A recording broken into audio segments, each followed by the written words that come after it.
So hello friends, last lecture में हमने discuss कर लिया था कि एलोट्रोप से पहले हमने डिस्कस कर लिया था कोवलेंट कंपाउंड्स के बारे में हमने डिस्कस कर लिया था। ठीक है, तो कोवलेंट कंपाउंड्स क्या होते हैं, कोवलेंट कंपाउंड्स की जो फिजिकल प्रॉपर्टी उसके बारे में हमने डिस्कस कर लिया था। ठीक है, कोवलेंट कंपाउंड्स की फिजिकल प्रॉपर्टी है वो जो जितनी भी आपकी प्रॉपर्टीज हैं, जितनी भी जो 4-5 प्रॉपर्टी हमने कल कोवलेंट कंपाउंड के बारे में हमने डिस्कस कर लिया था। ठीक है, तो आज हम एक नया टॉपिक स्टार्ट करते हैं। ठीक है, उस टॉपिक का नाम है, ठीक है, टॉपिक का नाम है allotropic forms of carbon. Chapter का नाम क्या है हमारा, कार्बन एंड्स कंपाउंड, और हम क्या पढ़ रहे हैं अभी, allotropic form of the carbon. ठीक है, पहले हम इस एलोट्रोपिक का मतलब समझेंगे, फिर उसके बाद कार्बन की कौन कौन सी एलोट्रोपिक फॉर्म होती हैं उसको हम डिस्कस करेंगे, डिटेल में डिस्कस करेंगे। ठीक है, तो allotropic forms of the carbon आज का एक नया टॉपिक है, allotropic form of the carbon. Allotropics का मतलब क्या होता है? एलोट्रोपिक्स का मतलब होता है कि जो कोई भी एक एलिमेंट एक से ज्यादा फॉर्म्स में एग्जिस्ट करता है, वो फिजिकली डिफरेंट हो सकता है लेकिन केमिकली क्या होते हैं, सेम होते हैं, उसी को हम क्या बोलते हैं, एलोट्रोपिक फॉर्म होते हैं। एक एलिमेंट की एक से ज्यादा फॉर्म्स एग्जिस्ट करती है, एक एलिमेंट्स की एक से ज्यादा फॉर्म्स में जब एग्जिस्ट करने लगे उसी को क्या बोलते हैं, उसी प्रोसेस को क्या बोला जाता है, एलोट्रोपिक्स फॉर्म बोला जाता है। क्या बोला जाता है? एलोट्रोपिक्स फॉर्म बोला जाता है। ठीक है, तो एलोट्रोपिक का मतलब देखो, डेफिनेशन देखो मेरे साथ एलोट्रोपिक्स की। एलोट्रोपिक का मतलब देखो, एलोट्रोपिक, इसकी डेफिनेशन लिखो। एलोट्रोपिक का मतलब क्या होता है? एलोट्रोपिक में be defined as allotropy may be defined as allotropy may be defined as the element is exist in more than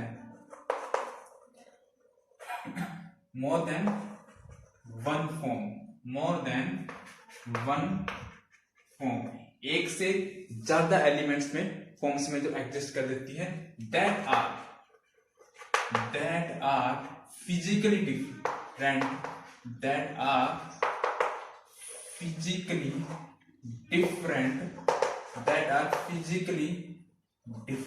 and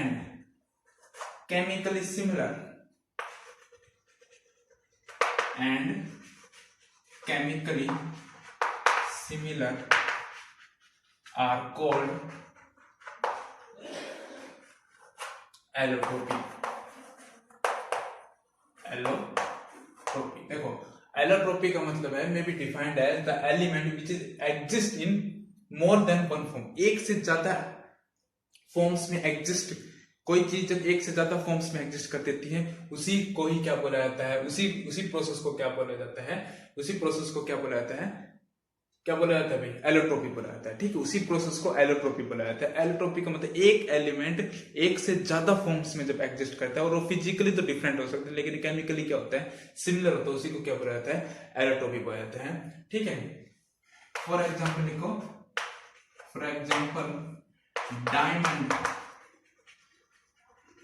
diamond and graphite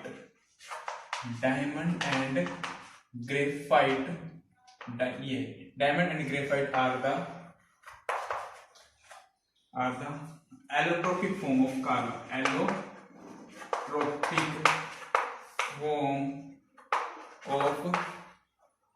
carbon। Carbon क्या एक एलिमेंट है।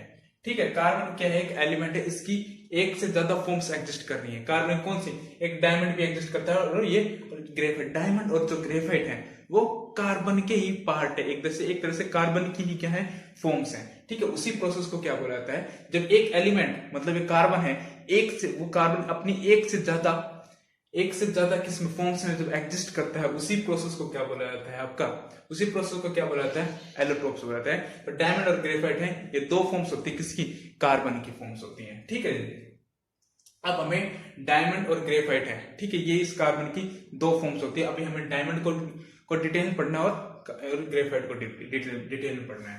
ठीक है जी, अब देखो डायमंड के बारे में पढ़ेंगे। भाई डायमंड क्या होता है? डायमंड का नाम सुन, थोड़ा सुना सुना सा लग रहा होगा आपको, है जी।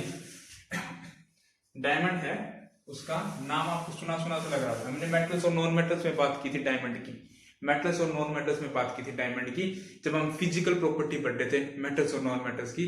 और फिजिकल प्रॉपर्टी में कौन सी प्रॉपर्टी, हार्डनेस के बारे में पढ़ रहे थे कि भाई मेटल्स होते हैं वो तो बहुत ही हार्ड होते हैं, लेकिन नॉन मेटल्स होते हैं वो सॉफ्ट होते हैं। और नॉन मेटल के जो सॉफ्ट में एक एक्सेप्शन आया था कि नॉन मेटल सॉफ्ट होते हैं, लेकिन डायमंड है, वो डायमंड है वो नॉन मेटल होने के बावजूद भी वो क्या होता है, सबसे हार्ड सब्सटेंस माना जाता है। ठीक है, तो डायमंड के बारे में पढ़ेंगे। देखो अब थोड़ा आज हम डायमंड के बारे में क्या पढ़ेंगे, डिटेल में पढ़ेंगे कि डायमंड है क्या। अब देखो ये तो बात क्लियर है कि जो डायमंड है वो सबसे हार्ड सब्सटेंस माना जाता है। एक्सेप्शंस केस बताया था उस पे, नॉन मेटल होते भी कार्बन की फॉर्म है, कार्बन क्या है, एक नॉन मेटल है, और उसी की फॉर्म से है क्या है, एक डायमंड है। तो डायमंड जो है वो नॉन मेटल होते हुए भी क्या होता है, क्या होता है, हार्ड सब्सटेंस होता है। तो डायमंड क्या लिखोगे, diamond are the hardest crystalline forms of carbon, hardest crystalline forms of carbon। ठीक है, और ये कहाँ पाया जाता है, मेनली जो डायमंड है वो आपका साउथ अफ्रीका में पाया जाता है, ब्राजील्स में पाया जाता है। ठीक है, अपने इंडिया में नहीं पाया जाता है, साउथ अफ्रीका, ब्राजील्स, ऑस्ट्रेलिया यहाँ पे पाया जाता है। अब यहाँ पे नहीं पाया जाता, तभी तो डायमंड की वैल्यू है यहाँ पे इंडिया में, तभी तो इंडिया में डायमंड कितना बहुत ज्यादा महंगा मिलता है। ठीक है, तो डायमंड है, क्या लिखोगे, diamond are mainly found in South Africa and कहां पे, साउथ अफ्रीका एंड ब्राजील्स में मेनली पाया जाता है,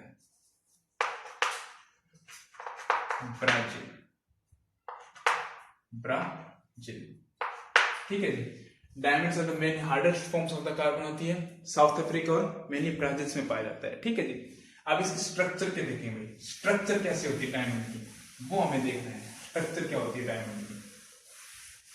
अब लिखो भाई structure of diamond, structure of diamond. देखो भाई जो डायमंड की जो स्ट्रक्चर्स होती है ना आपकी, वो क्या होती है कि 3 डायमेंशन स्ट्रक्चर होती है।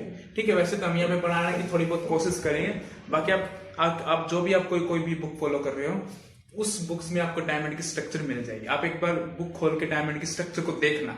ठीक है, बाकी मैं यहाँ पे बनाने की कोशिश करता हूँ। वैसे क्या होता है, 3 डायमेंशन स्ट्रक्चर होती है। कैसे होती है, पहले उसके स्ट्रक्चर के बारे में हम डिस्कस करें, कैसे होती है स्ट्रक्चर। इस टाइप की स्ट्रक्चर होती है डायमंड की। ठीक है जी,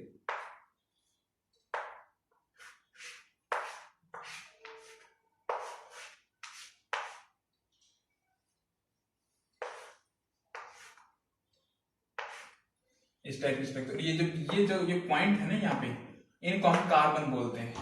ठीक है, ये जितने भी हमारे पॉइंट्स हैं बीच बीच में, ये जितने पॉइंट है ना, ये जितने पॉइंट्स हैं ये सारे हमारे क्या हैं, कार्बन्स हैं। ठीक है, अब ये जो कार्बन्स हैं, अब इनको यहां से अटैच कर लिया जाता है, इस तरह से अटैच कर, फिर आगे इस तरह से अटैच कर लिया जाता है इनको।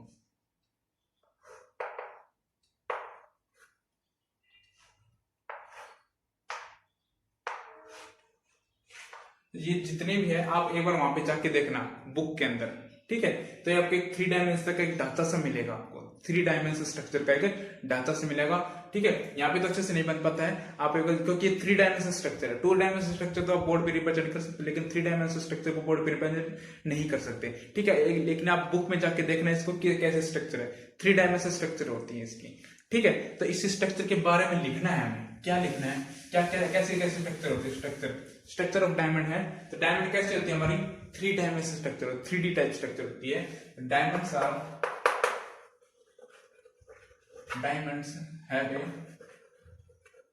हैव ए क्या, 3 डायमेंशनल, 3 डायमेंशनल, थ्री डायमेंशनल कैसे होती है? थ्री डायमेंशनल स्ट्रक्चर होती है। पहले आपको स्ट्रक्चर बनानी है, बुक में से देख के स्ट्रक्चर बनानी है, फिर उसके बाद ये लिखना है, ठीक है। तो diamond have a three dimensional structure होती है एंड हैव ए, और मैंने जो आपको बीच बीच में जो कार्बन बताया था, उन कार्बन कार्बन के बीच की जो बॉन्ड लेंथ होती है, एंड हैव ए, कार्बन और कार्बन के बीच की जो बॉन्ड लेंथ होती है वो कितनी होती है आपकी? बॉन्ड लेंथ आर 154 पिकोमीटर होती है।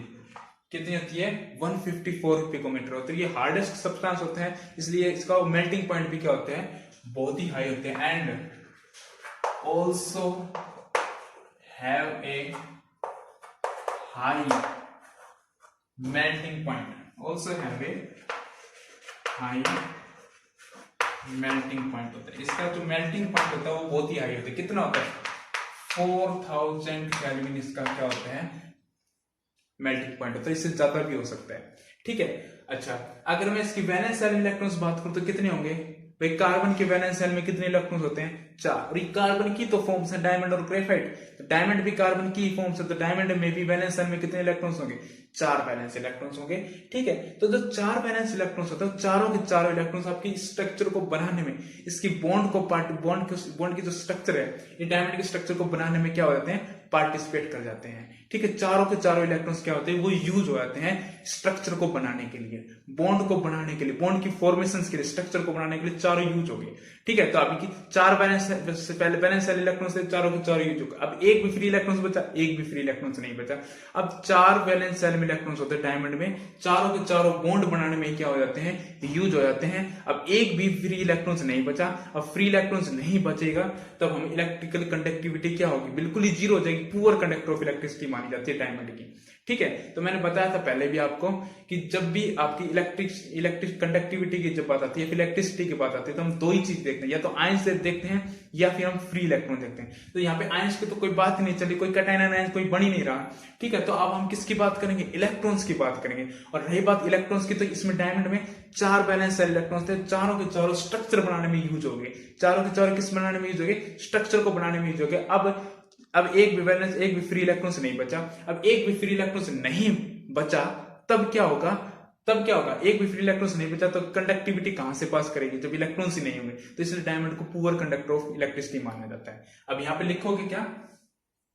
यहां पे नेक्स्ट लाइन से लिखोगे, there is 4 valence shell electrons in carbon, ठीक है। कार्बन में क्या होता है? 4 वैलेंस शेल इलेक्ट्रॉन्स होते हैं। तो कार्बन की ही क्या होती है? फॉर्म्स। ये डायमंड उसकी फॉर्म्स होती है, और चारों के चारों इलेक्ट्रॉन्स बॉन्ड पार्टिसिपेट में यूज हो गए। एंड all the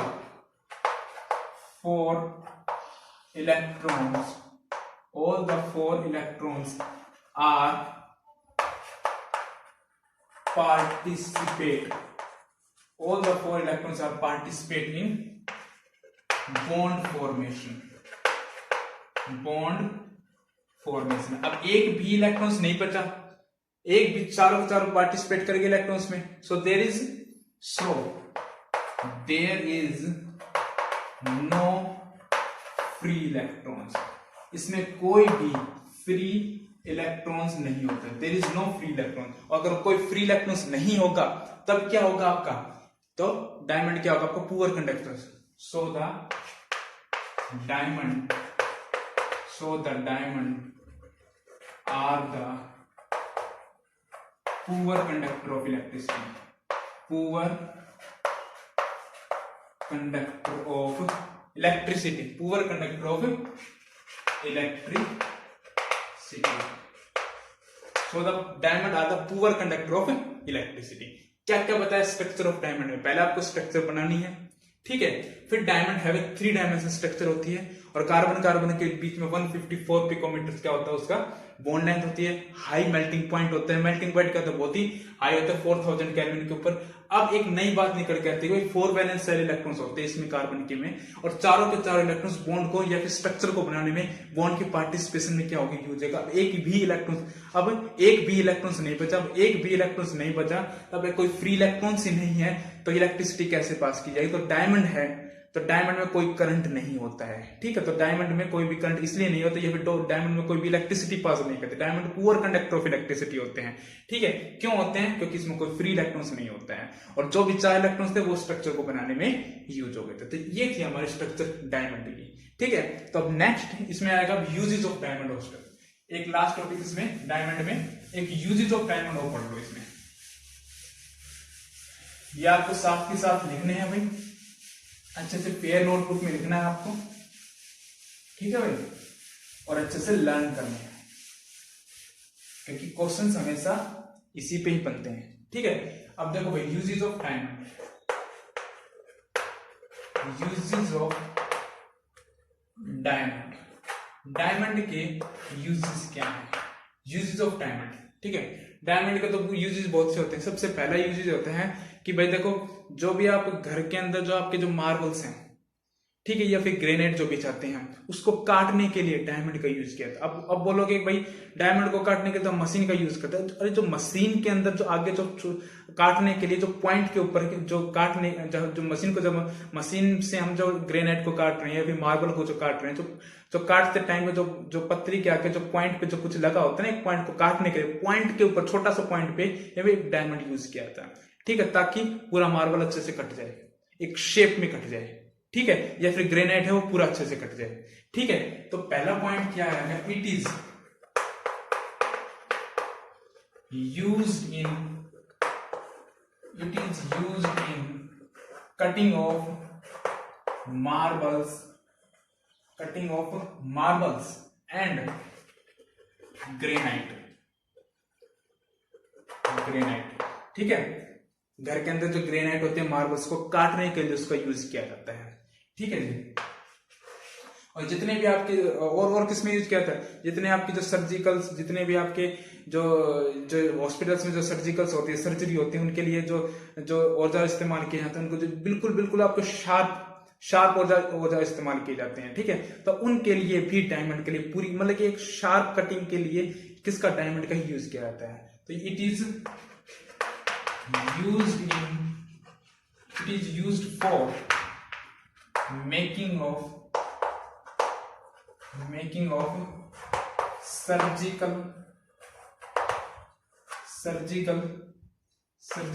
knives, जो आपके भाई सर्जरी के लिए जो चाकू वगैरह जो यूज होते हैं, ठीक है, सर्जरी के लिए जो काट चीर फाड़ के लिए जो यूज किया जाते हैं, उनमें भी डायमंड का यूज किया जाता है, ठीक है। और थर्ड वो तो आप जानते हो, ज्वेलरी के लिए, ऑर्नामेंट्स के लिए इसका यूज किया जाता है, ठीक है। ये भी आप लिख सकते हो, it is used for making the ornaments में भी यूज किया जाता है। ऑर्नामेंट्स जिसको हम क्या बोलते हैं, ज्वेलरी जिसको बोला जाता है,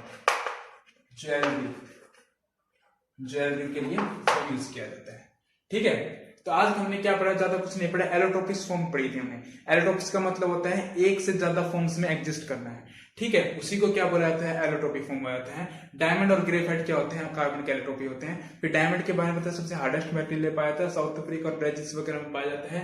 फिर उसके बाद स्ट्रक्चर ऑफ डायमंड के बारे में पढ़ा, और फिर यूजेस ऑफ डायमंड के बारे में पढ़ा। ये आपको फेयर नोटबुक में अच्छे से लिखना है और अच्छे से याद करना है, ठीक है जी। Okay, thank you so much.